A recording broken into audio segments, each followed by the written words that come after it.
How are you doing? This is David W. Williams, also known as Diamond Dave, the founder of the highest paid part-time job in the world options trading academy.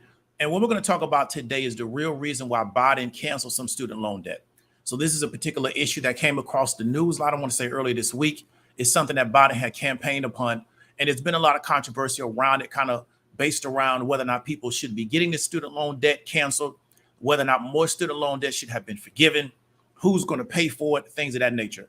What I want to do is kind of explore some of the reasons of what we believe the motivations are behind Biden canceling this student loan debt. Really quickly, this particular show is sponsored by www.thehighestpaid.online. That is an options trading academy designed to solve the problems of three people in our particular society: person that doesn't like the amount of money that they're making, person that doesn't like the amount of time that they have to spend to make the money, and the person that doesn't like the fact that there's a cap on their income, irregardless of inflationary pressures. We have a solution for you. Go and look into it at www.thehighestpaid.online. So let's get right back to the topic. Now, Biden put out this particular program, and we're going to kind of go into it a little bit more in depth with a video on being able to cancel some of the student loan debt. And there's been a lot of controversy around this particular topic. I think it's very interesting. If you don't watch any other part of this particular video, what I want you to do is look up something called the slab market, SLABS market. And if you understand the slab market, I think you will get a much better understanding of this comprehensive student loan debt environment, right? Because this is a market-based channel, one of the things that I've been able to inform a lot of people on is the securitization market. And so what I want you to do is look up the slab market, and I think you can get a much better understanding.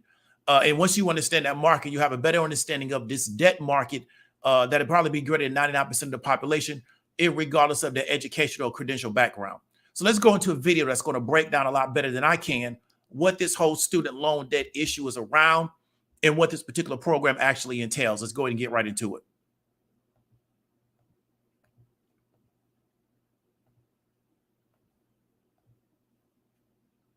To cancel student debt for millions of Americans. The policy also adjusts how much borrowers will have to pay each month and extends the pause on payments. Americans who made less than $125,000 per year in 2020 or 2021 would qualify for a $10,000 cancellation of debt. For Americans in the same salary bracket who took out Pell Grants, the total forgiveness would go up to $20,000. The forgiveness applies to anyone who took out their loans before July 2022. The Department of Education has some people's information, so their debt could be canceled automatically. Some may also need to submit a simple application showing they meet the income caps. Erasing $10,000 in student loan debt will cost the government about $300 billion. Because the federal government backs many student loans, U.S. taxpayers will likely foot the bill.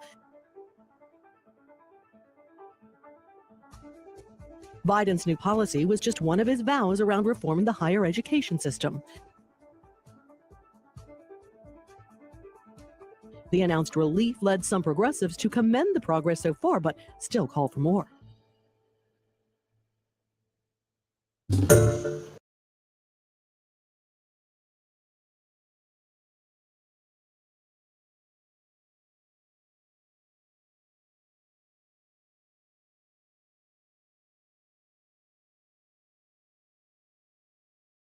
Okay, so we kind of saw the breakdown of the details of how this particular program is going to be unrolled out.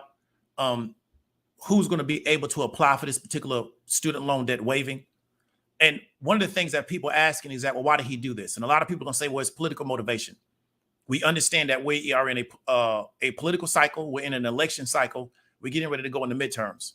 And many people's attitude is going to be, well, he's waiving this debt because he wants to appeal to his voting base. He wants to give freebies to his voting base. And that could be true. I forgot what this particular word is. I might be called largesse. It's a big part of politics.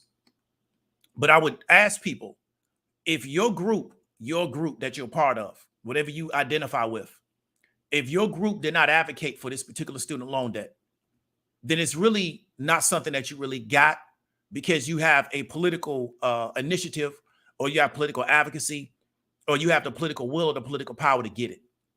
And what happens to a lot of people in our society is that they receive things politically, but their group didn't advocate for it, which means what? they can be taken from you at the same time. We saw this happen with the women's right to choose, right? We have a voting block of Black women who are very politically loyal.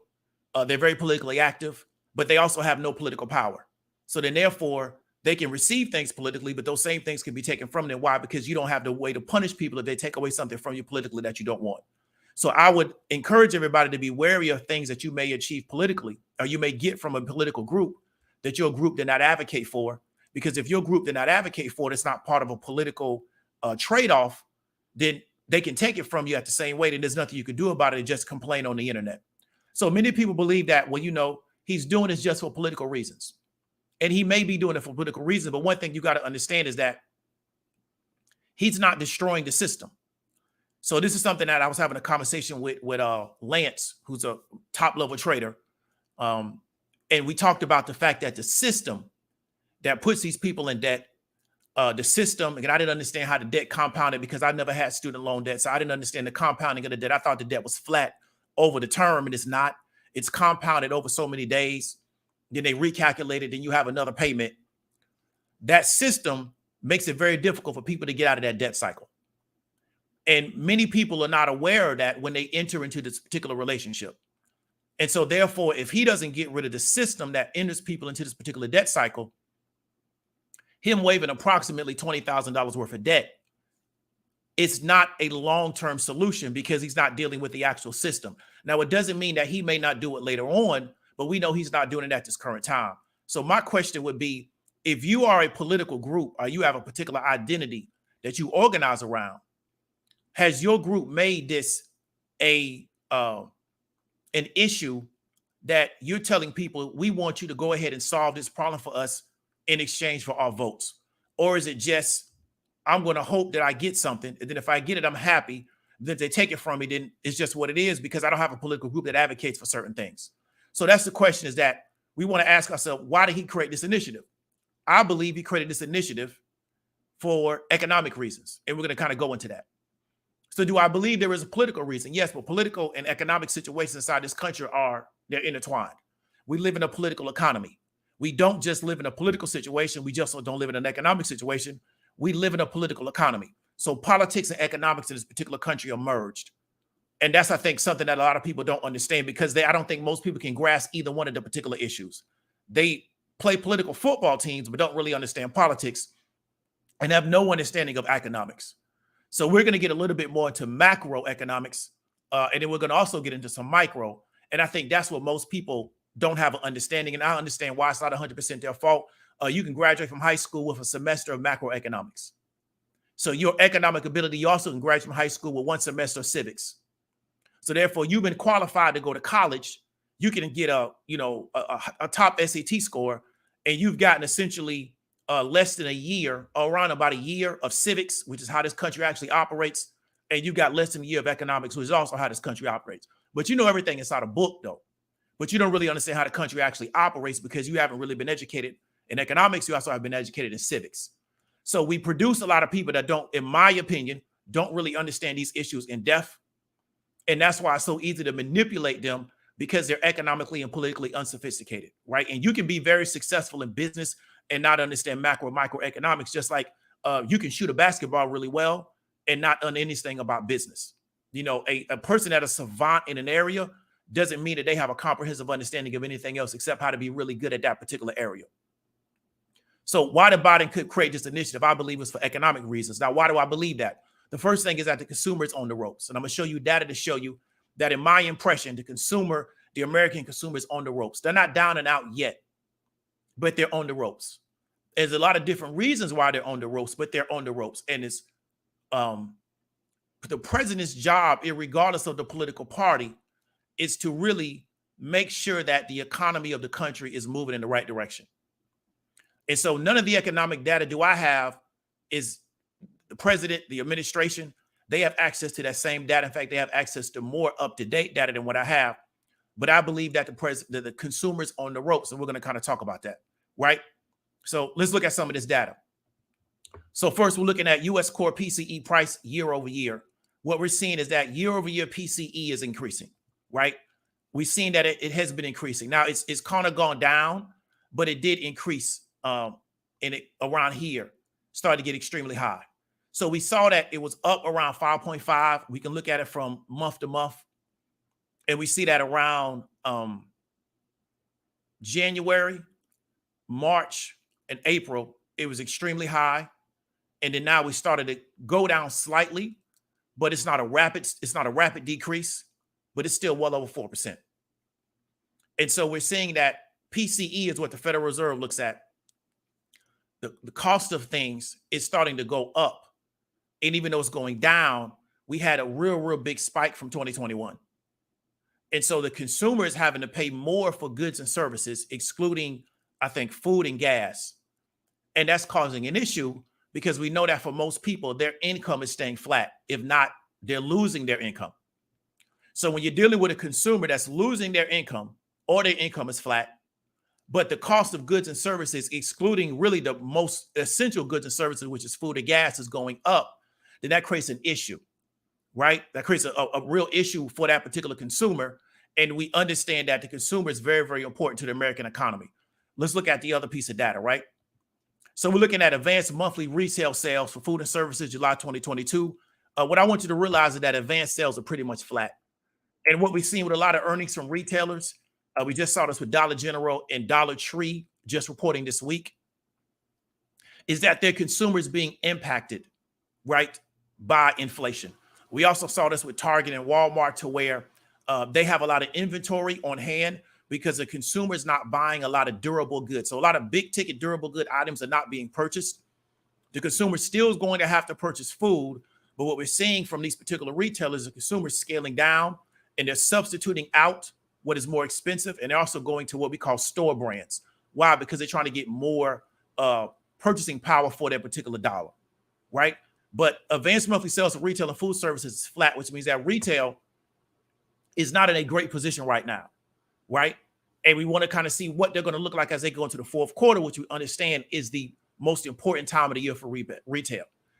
Also looking from the Federal Reserve, right? So we're looking at consumer credit, June 2022, revolving credit, okay? Here's the headline: consumer credit increased at a seasonally adjustable rate of 8.7 during the second quarter. Revolving credit increased at an annual rate of 14.6%, with non-revolving credit increased at an annual rate of 6.9%. In June, consumer credit increased at an annual rate of 10.5%. So total percent annual change, annual rate of consumer credit, we look at every month, it's increasing. We look at revolving is increasing a lot, especially over the past year. And what we're seeing is that people are utilizing more credit to purchase than they were historically, which means what? They don't have the money. Now, we live in a credit economy, but we're seeing people are having to lean more on their credit to do purchasing than they were in the past, right? But we also can look at this. We look at personal savings rate. So this is from the Fed. We go to 2022. So we look at personal savings rate in 1960, but I want to just zoom this into here. And what we're looking at is that it spiked a little bit after top of the year of the pandemic year. It spiked again in 2021. And then we've seen it's just been going down ever since.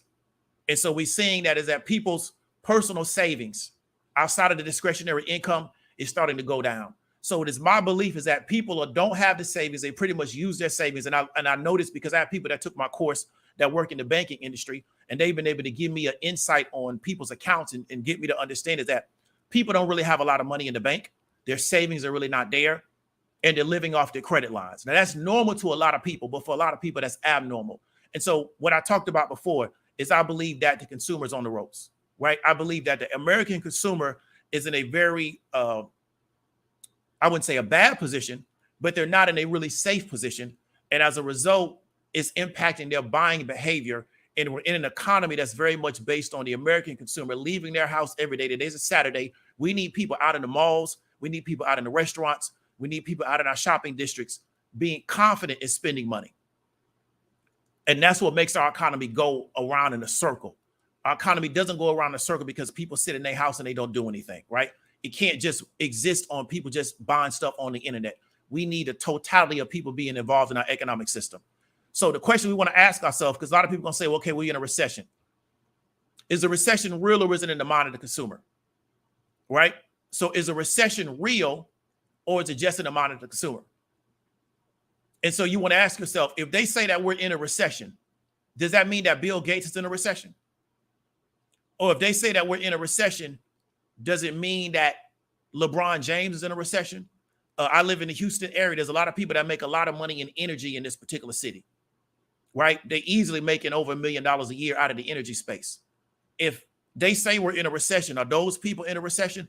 If their food bill goes up 15% this year, does that impact them? If their gas bill goes up 10% this year, does that impact them? So is a recession real, or is it just an amount of the consumer? So the question is that if we're actually in a recession, who are the people that are going to be impacted by this recession? And is it just purely psychological, or is it really based on their real experience? Right? So because everybody, even if we're in a depression, the whole country doesn't experience that. Right? The families of people that own the most amount of, I would call it farmable land inside the United States, they're not going to experience a recession. Right? The wealthiest people inside your city, they're not going to experience a recession nor a depression because of they have the financial stability to where they can kind of protect themselves from that. So ask yourself, is a recession real or is it in the mind of the consumer? So if we believe that a recession is in the mind of the consumer, then the question is, what do we need to do to get that out of the mind of the consumer? And we understand consumer buying behavior. Most consumers will spend because they will be more optimistic for the future. Right? So I'm going to ask the audience a question. Jerome Powell spoke on Friday, right, at the Jackson Hole event. How many people saw that particular speech? It lasted all of 10 minutes. Came on at 10 o'clock Eastern time. Lasted all of 10 minutes. And I'm going to talk about that later next week.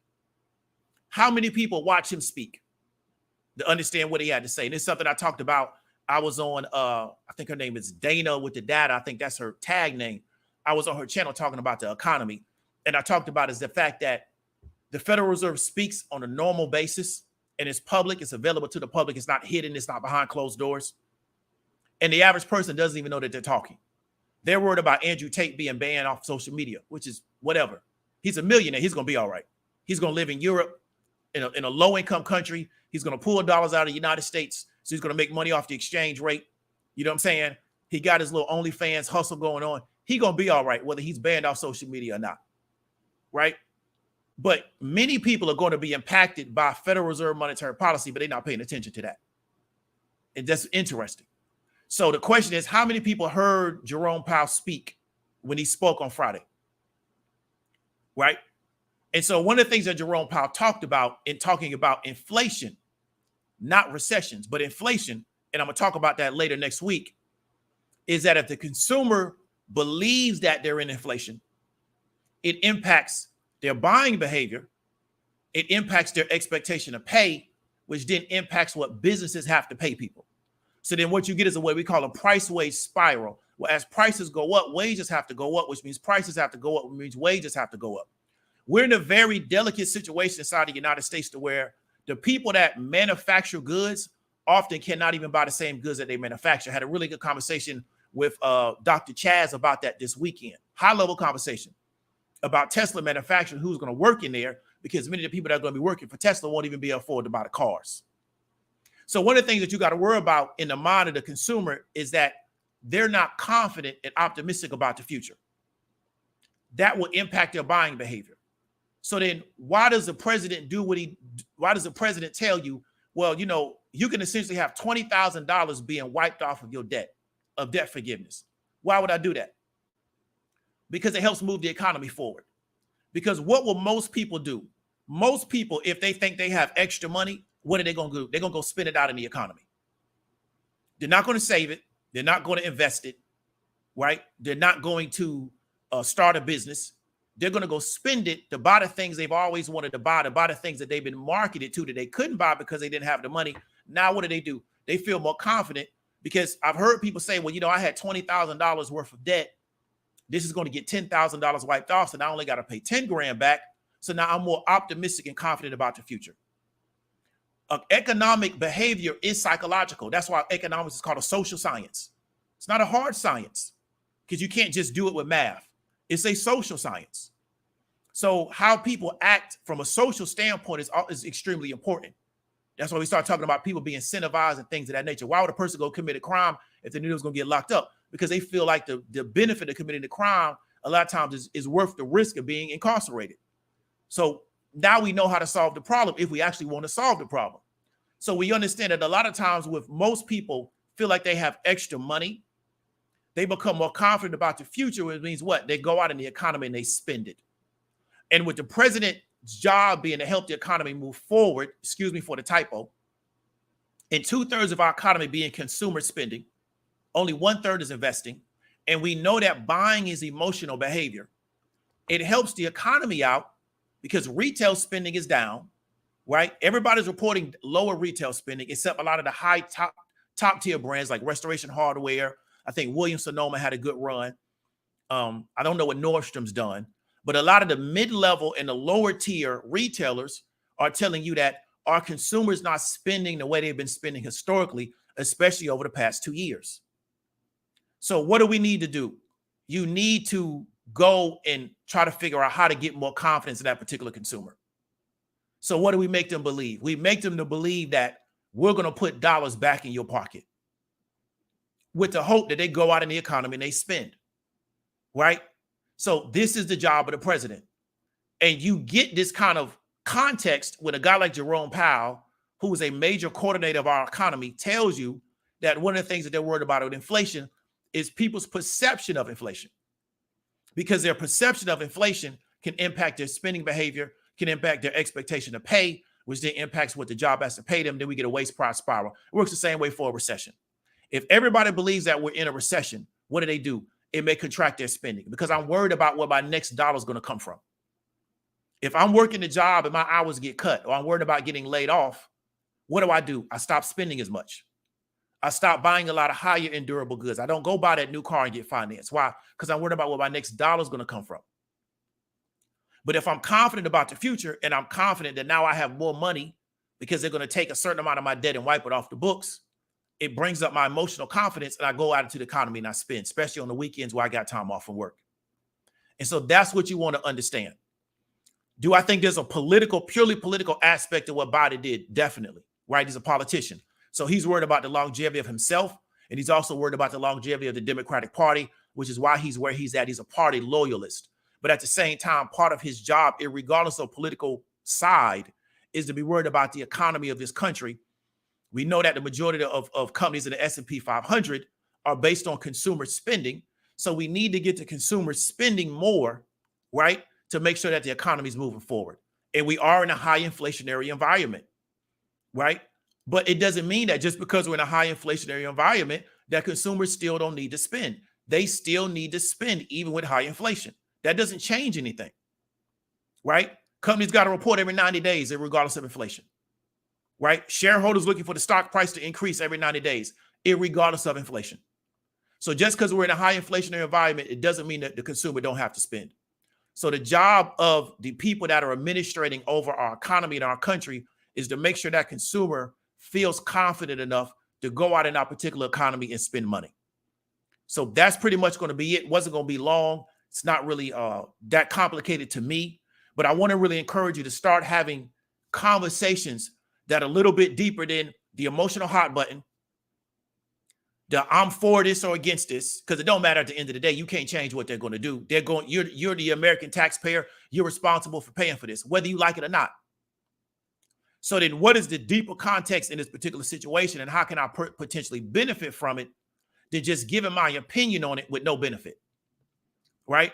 Because I was looking at SoFi when I heard that he was going to waive this debt. I started looking at SoFi because I know the space that SoFi operates in. So my question is, would there be a run on SoFi with them waiving this particular situation, or how would that impact SoFi? The for or against it to me is irrelevant because I can't stop them from doing it anyway. And it was not a political issue for my group because I don't have student loans, but I'm not against somebody getting it waived. It don't matter to me because it's not going to change anything about my life, right? I think each American taxpayer is going to be on the hook for $2,000. That's the rest of the money I'm on the hook for, along with the money to Ukraine, the money to immigrants, and everything else they got going on. So just add it to the tab and we just keep it moving. So we got any questions, and we're going to get up on out of here.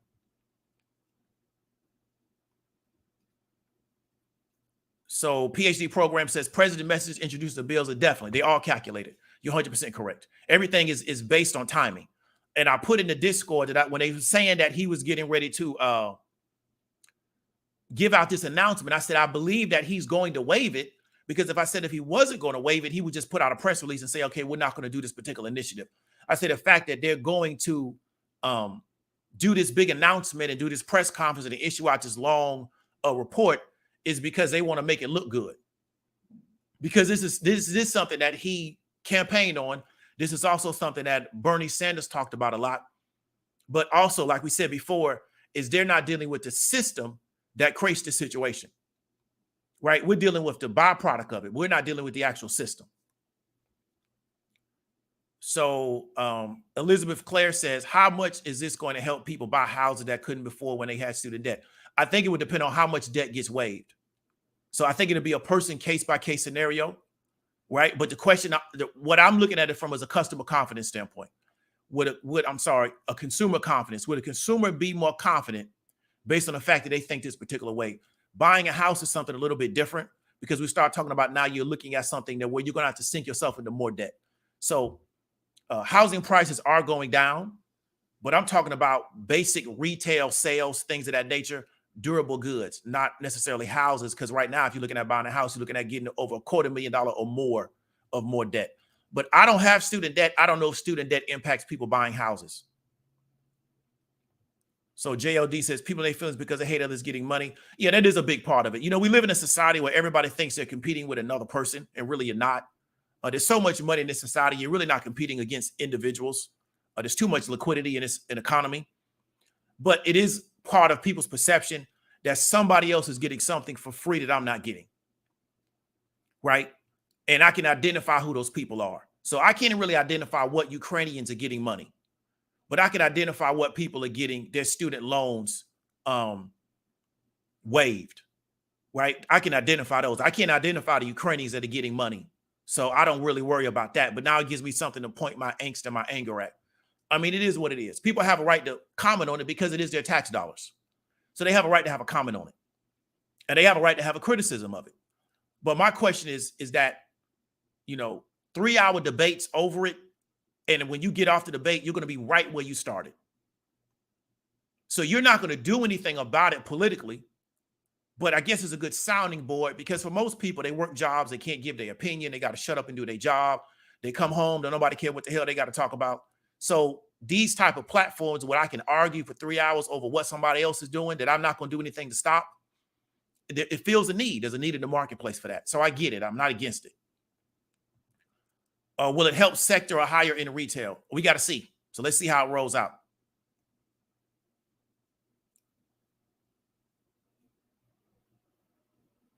So many people I knew had less than $10,000 owed. I know people owe a lot of money. I know people that was in a PhD program. I was in school, and they had $100,000 or greater worth of debt. I mean, it was ridiculous, but they felt that's what they had to do. But I heard some people in PhD programs they already had the ability to get some of that waived. But I knew people in the PhD programs that when I was in college, and before they was even through their program, they already had $100,000 worth of debt because they were going to some really, really expensive like private schools. Mr. G says we love distractions, definitely, especially if the distraction is more entertaining than our normal life, which is what TV and everything is all about. Big up to the people that live boring lives. I never had that issue. Still don't have it now, but everybody's different. So World Man Brown, man, I appreciate the $2. Ray Gun, man, I appreciate the $2.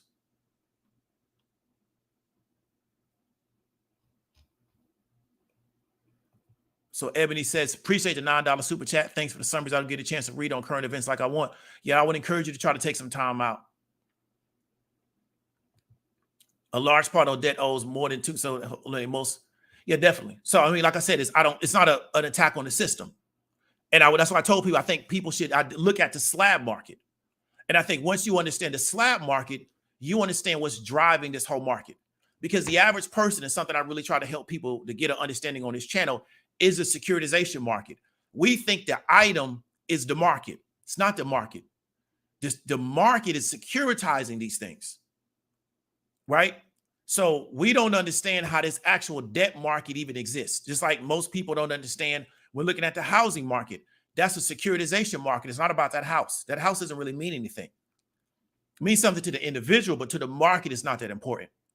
And so that's something I try to get people to really understand, that there's a deeper context to this, because you got an MBS market, you got I forgot the other market, I think ABS market, and then you also got something called the slab market. These are all private securitization markets. Therefore, there's no incentive to get rid of this system when we've created a securitization market around it that's worth billions, if not trillions of dollars. So, yeah, but I'm not against people getting any of their debt waived. I don't care if it was $100. That's $100 you don't have to pay.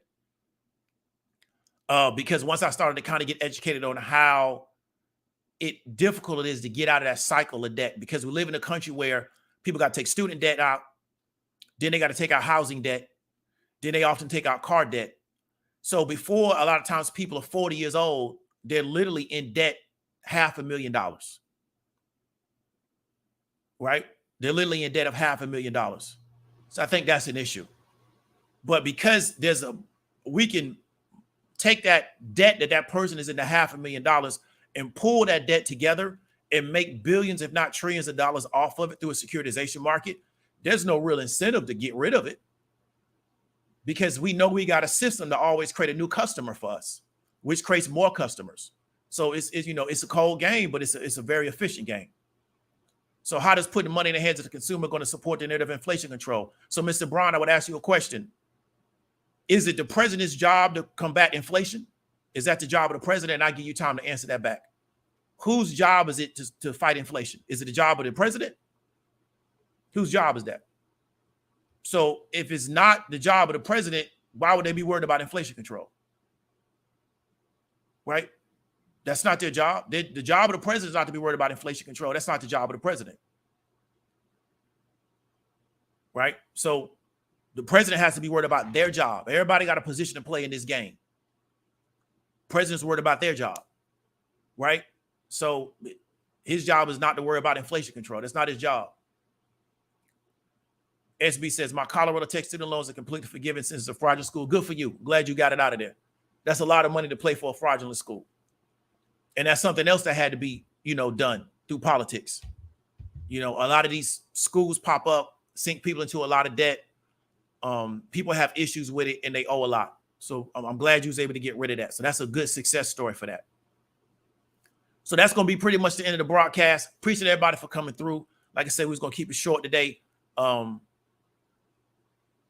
Pop up again later on today, because I got another 2 o'clock with By the Hood. Let me get this last one out. Your name was not appreciate people for shouting me out. I wanted to go to that event, but there's some economic issues going on. And I wanted to go, had planned to go, but I'm in the process of doing something. So it's an economic issue. And I'm very much aware of the future and what I think is going to come economically. So I'm trying to prepare myself to that.